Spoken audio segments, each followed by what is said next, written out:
अस्सलामुअलैकुम दोस्तों, इन्फोवॉल में खुशामदीद। दोस्तों, आज के इस वीडियो में हम मशहूर हॉरर फिल्म वेरोनिका की बात करेंगे। दोस्तों, वेरोनिका फिल्म 2017 में रिलीज हुई थी। दोस्तों, ये फिल्म एक सच्चे वाक़ये पे बेस्ड है और ऐसा खौफनाक वाक़या जो स्पेन में काफी मशहूर हुआ था। दोस्तों, कहानी एक लड़की की है दोस्तों, जिसका नाम स्टेफानिया लिजारो था। ये लड़की स्पेन के शहर मैड्रिड में रहती थी। इसकी उम्र सिर्फ 18 साल थी। दोस्तों, 1991 की बात है, गर्मियों के दिन थे। ये लड़की मैड्रिड के एक हॉस्पिटल में कोमा में थी और वहीं इसकी मौत भी हो गई थी। दोस्तों, हैरानी की बात तो ये है कि इसकी मौत की वजह डॉक्टर्स को भी मालूम नहीं थी। इसकी सडन डेथ के तौर पर इसको लिखा गया था, यानी अचानक और मशकूक होने वाली डेथ। दोस्तों, इस लड़की की मौत से 1 साल पहले यानी मार्च 1990 तक सब कुछ नॉर्मल था। स्टेफानिया एक कॉलेज में पढ़ती थी और इसकी बहन मार्लेना भी इसके साथ ही कॉलेज में जाया करती थी। दोस्तों, मार्च 1990 तक सब कुछ नॉर्मल था। दोस्तों, स्टेफानिया और इसके दोस्तों ने एक प्लान बनाया था। कहानी के मुताबिक दोस्तों, इन लोगों ने ओइजिया बोर्ड के साथ खेलने का प्लान बनाया था। ओइजिया बोर्ड के बारे में मशहूर है कि इसके जरिए आप शयातीन को बुला सकते हैं। दोस्तों, कहानी के मुताबिक कॉलेज के एक क्लासरूम में स्टेफानिया ने ओइजिया बोर्ड को लगाया और वहाँ इसको इस्तेमाल करना शुरू किया। स्टेफानिया ने अपनी बहन की जिम्मेदारी लगाई थी कि वो दरवाजे पर खड़ी हो और कोई टीचर आए तो वो उसको बताए। दोस्तों, कहानी तो इससे बरक्स चली गई, यानी उनको ओइजिया बोर्ड के साथ खेलते हुए उसके कॉलेज की टीचर ने देख लिया था और दोस्तों, टीचर ने गुस्से में आके उस ओइजिया बोर्ड को दीवार पर दे मारा था। दोस्तों, वहाँ पर बैठे हुए हर एक इंसान ने देखा कि उस ओइजिया बोर्ड से धुआं निकलना शुरू हो गया और दोस्तों, ये धुआं स्टेफानिया के मुंह में चला गया।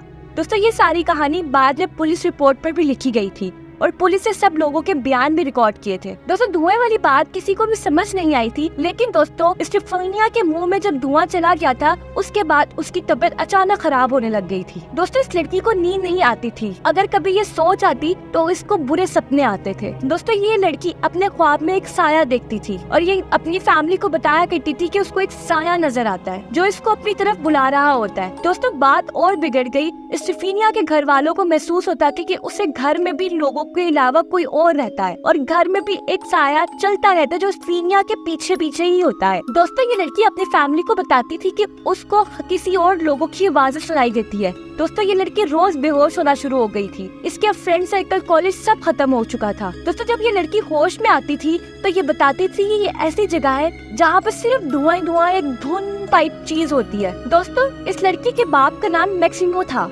ये अपनी बेटी को लेकर कई हॉस्पिटल के डॉक्टर्स के पास भी गया, लेकिन दोस्तों, हॉस्पिटल में डॉक्टर्स इसका सारा चेकअप करते और ये सब कुछ नॉर्मल होता, लेकिन स्टेफानिया सही होने का नाम तक नहीं ले रही थी। डॉक्टर्स को भी पता नहीं था कि इसके साथ हो क्या रहा है। दोस्तों, स्टेफानिया की फैमिली के मुताबिक अब उसके घर में चीजें अपनी जगह खुद ब खुद गिरने लग जाती थी। दोस्तों, इसका असर अब उसके बहन भाइयों में भी होने लग गया था। दोस्तों, ये बच्चे नींद से उठ जाते और दीवार पर अपने हाथ रगड़ना शुरू करते थे, यहाँ तक कि दोस्तों, इसके कुत्ते को भी किसी ने दीवार पर दे मारा था। दोस्तों, इस फैमिली के मुताबिक अनदेखी ताकत बहुत ज्यादा वायलेंट हो गई थी। दोस्तों, हालात सबसे ज्यादा तब खराब हुए जब स्टेफानिया अपने बहन भाइयों को मारना शुरू हो गई, उन पर हमला करना शुरू हो गई। वो अपने बहन भाइयों को देकर चिल्लाया करती थी। दोस्तों, फिर ये कहानी अपने इख्तिताम की तरफ जाने लग गई। दोस्तों, स्टेफानिया का ब्रेन अब बिल्कुल बंद हो चुका था और इसी तरह एक दिन ये लड़की कोमा में चली गई और कुछ देर बाद ही इस लड़की की मौत हो गई थी। और दोस्तों, डॉक्टर के पास इसकी अचानक मौत का कोई जवाब भी नहीं था। स्टेफानिया की मौत तो हो गई, लेकिन दोस्तों, इस फैमिली के साथ लोगों को अभी भी उसी तरह से ठीक आवाजें आने लगती थी। दोस्तों, एक दिन स्टेफानिया की तस्वीर उनके साइड टेबल पर पड़ी थी, जिस पर अचानक खुद ब खुद ही आग लग गई। दोस्तों, 19 नवंबर को स्टेफानिया की फैमिली ने पुलिस को रात के 2 बजे कॉल की और कहा कि जल्दी यहाँ पे आ जाओ, हमारी हेल्प करो, यहाँ पे वो आ गया है। दोस्तों, उसी दिन रात के 2 बजे पुलिस के 5 ऑफिसर की टीम उनके घर पहुंची और उनके घर पहुंचने के बाद उन्होंने देखा कि इनके बच्चे बाहर सर्द मौसम में बारिश में बैठे हुए हैं। दोस्तों, पुलिस को समझ नहीं आ रहा था कि कौन है इनके घर में। दोस्तों, उस वक्त पुलिस ने भी इनके घर में ठीक चलाने की आवाजें सुनी थी और ऐसा महसूस हो रहा था कि कोई दरवाजे पर बार बार नॉक करी जा रहा है। दोस्तों, अब पुलिस के पास भी इसका कोई जवाब नहीं था। दोस्तों, ये स्पेन का पहला ऐसा पैरानॉर्मल केस था जिसको किसी पुलिस ने भी रिपोर्ट किया था। दोस्तों, फिर आखिर पर ये फैमिली इस घर को छोड़कर चली गई। दोस्तों, वेरोनिका फिल्म भी इसी केस के ऊपर बनाई गई है। दोस्तों, ये थी आज की स्टोरी। अगर आपको ये वीडियो अच्छी लगी हो तो हमारे चैनल को सब्सक्राइब करना मत भूलिएगा। मिलते हैं किसी अगली वीडियो में, तब तक के लिए अल्लाह हाफिज।